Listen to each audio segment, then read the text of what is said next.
Em 2023, no final do ano, quando houve o cruzeiro do idiota do Neymar, começamos a escrever o livro amarelo. E eu lá. E no livro amarelo, quem leu aqui o primeiro fascículo do livro amarelo? Esse aqui. Quem leu sabe, aquele foi escrito por mim, tem muito meu estilo de escrita.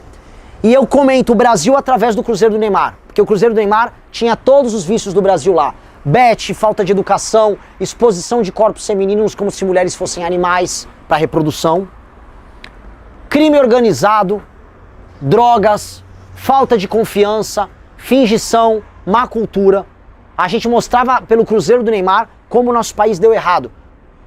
E era na mesma semana que os Estados Unidos com Elon Musk estava preparando, né, a nave, a Starship, para ir para Marte, que eles irão. A gente estava no mar, aqui embaixo, com o cruzeiro com as nossas celebridades. É um momento de cada país. E a gente tem que ir lá e falar, deu errado. E ali comecei a falar do Oruan, porque o nível de bizarrice que o nosso país se encontra, ali no começo de 24, talvez alguns de vocês aqui ouviam o Oruan e falavam, ah, legal, ele é diferente. As pessoas estavam ouvindo o filho do Marcinho VP liderar as paradas de sucesso no Spotify, ele tocar em grandes festivais lá em São Paulo, e as pessoas falarem que isso é normal, que é liberdade de expressão. E aí nós ousamos falar, eu quero ele preso, e eu não acho que tem que ter liberdade de expressão para divulgar cartel e crime organizado. E aí uma moça, Amanda Vettorazzo, uma mulher, pegou e mais macha do que todo mundo, protocola um projeto de lei para botar para ferrar esse cara. O que aconteceu? Disso até o Oruan ser preso e depois estar como ele está hoje com pedido de cadeia, foi 1 ano e meio. O Estado brasileiro, simplesmente porque a gente reconheceu o absurdo, começa a se mover. Porque se você não move o Estado, ele se acomoda ao absurdo. Vocês entenderam qual é a lógica? O Estado brasileiro vê a favela e fala, isso aqui é parte do jogo, então eu estou aceitando. O Estado brasileiro vê a corrupção e fala, ah, entendi, eu vou absorver uma parte disso. O Estado brasileiro é preguiçoso. Porque eu volto a colocar, não tem líder. Quando você não tem líder, não tem quem vai dar, cala a boca, vai trabalhar. Eles não sabem o que é certo e errado. E nós apontamos, é errado o filho do Marcinho VP divulgar o Comando Vermelho no Spotify. MC Pose do Rodo e todos os demais. A ponto de eu começar a arrumar briga do Neymar, porque o Neymar, camisa 10 da seleção brasileira, que você não pode falar um A que vem um monte de homem bobo, e é a real, um monte de homem bobo. Ai não, do meu Neymar não fala. Então eu não posso falar que todos os parceiros do Neymar são ligados ao PCC? Justamente em Santos, lugar em que o PCC é mais presente, não pode falar isso. Todos os principais amigos dele. E nós normalizamos isso. Que nós temos que aceitar isso. Porque ainda é tabu, tá? Eu falo, mas não vai falar do nosso Ney. Nosso Ney valida crime organizado e ele promove o crime organizado no Brasil através das suas redes sociais, divulgando criminosos lavadores de dinheiro do PCC. Esse é o maior nome brasileiro no mundo. Vocês sabem disso, né? O brasileiro mais famoso que tem é o Neymar. E eis o país que a gente vive, que normalizou isso. O país está doente. É isso. É um país profundamente doente, que só vai se recuperar com uma terapia de choque. Então a primeira terapia que a gente deu foi o do Oruan. Depois veio o Prender ou Matou. Ué, eu não quero reabilitar ninguém. Eu acho que se você botou uma arma na cabeça de uma pessoa e você foi preso, eu não acho que eu tenho que ficar te dando curso de inglês na cadeia. Eu quero que você sofra na cadeia.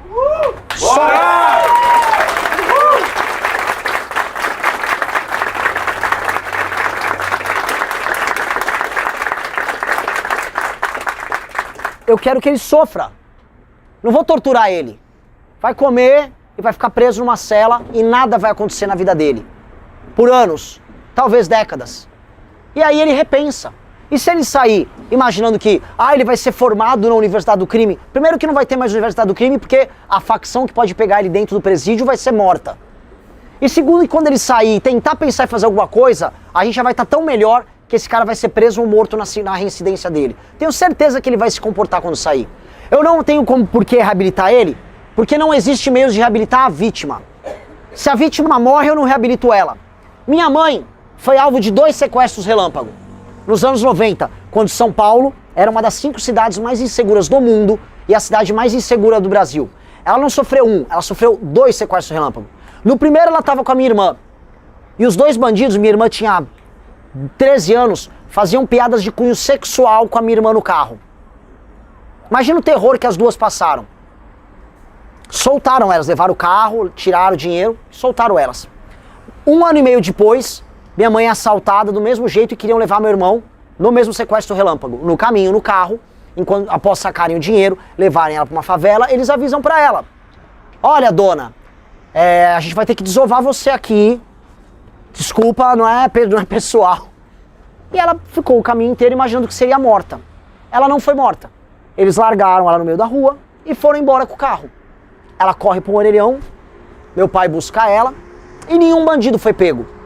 Ora, eu não quero reabilitar esses caras. Eu pensei por anos, como uma criança que eu era, que eu só queria que eles morressem.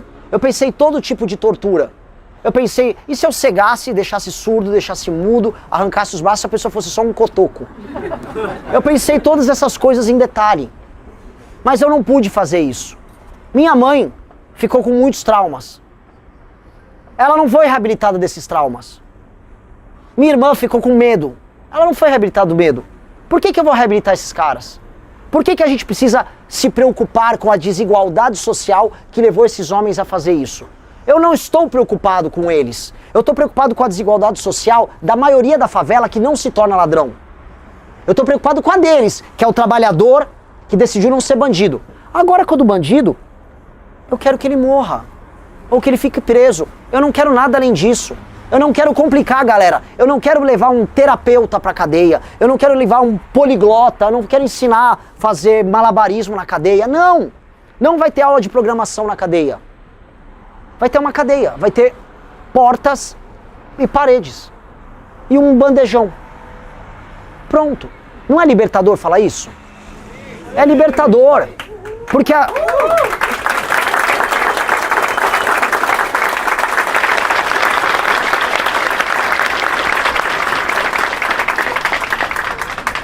tem uma facção aqui que chama Bala na Cara.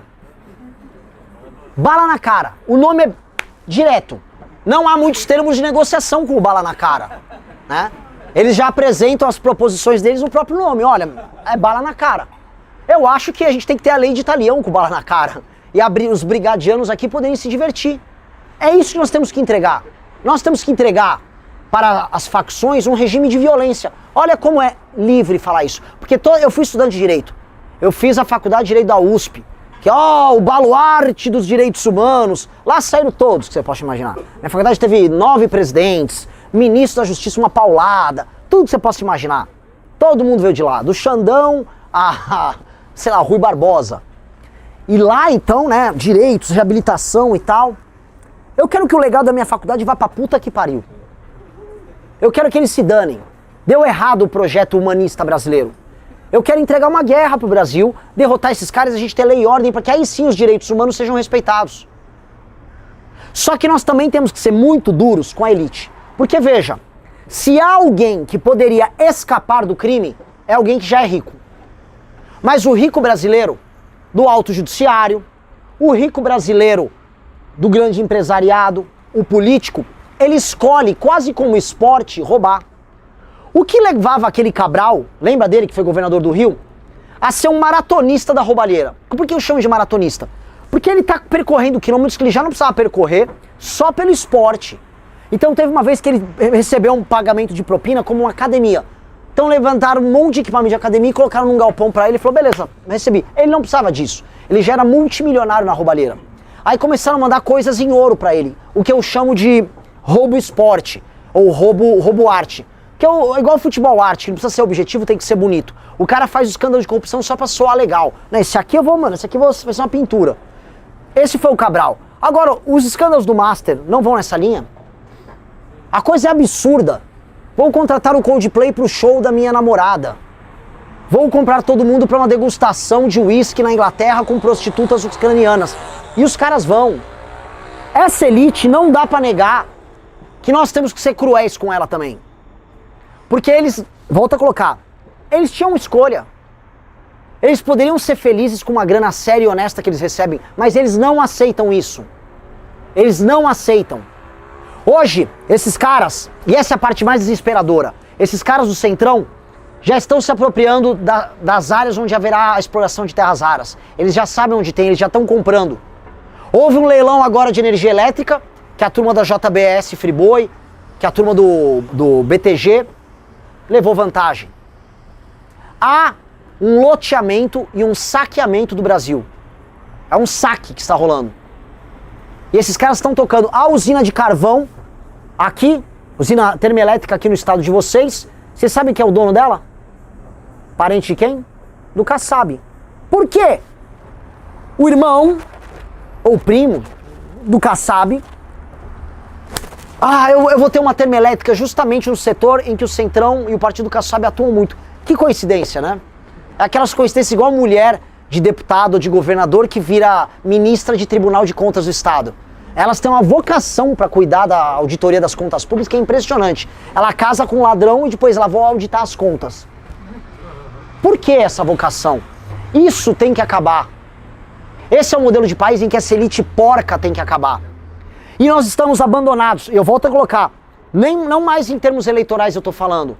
Eu estou falando como país. A gente não pode contar com boa parte da elite, com a maioria da elite. A gente não conta com o judiciário. A gente não conta com ninguém na política. Dentre os influenciadores, artistas, praticamente nada. Militares, estão ligando para alguma coisa?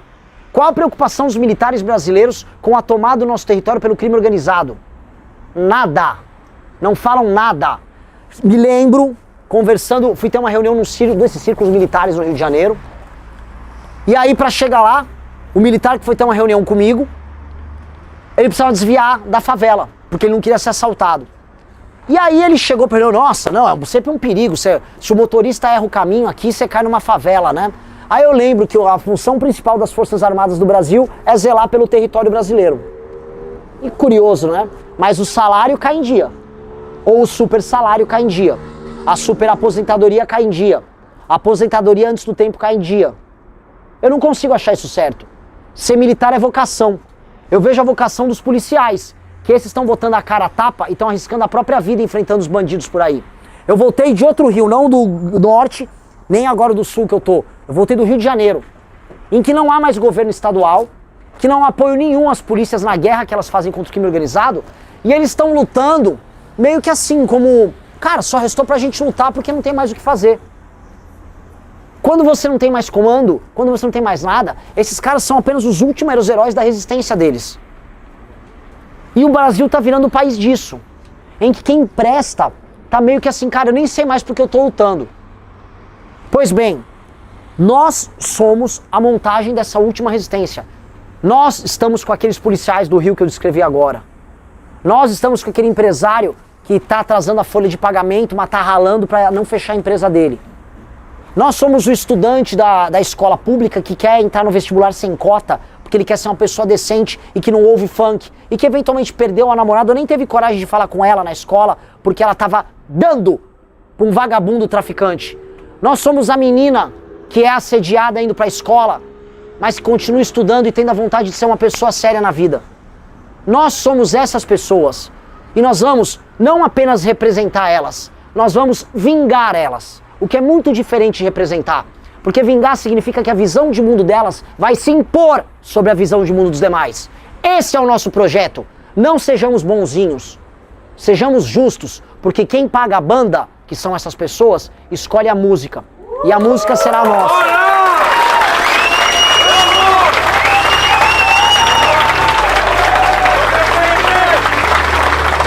Você busca um Brasil protagonista também? Comenta aqui embaixo, deixe seu like e compartilhe nossas ideias por um Brasil protagonista.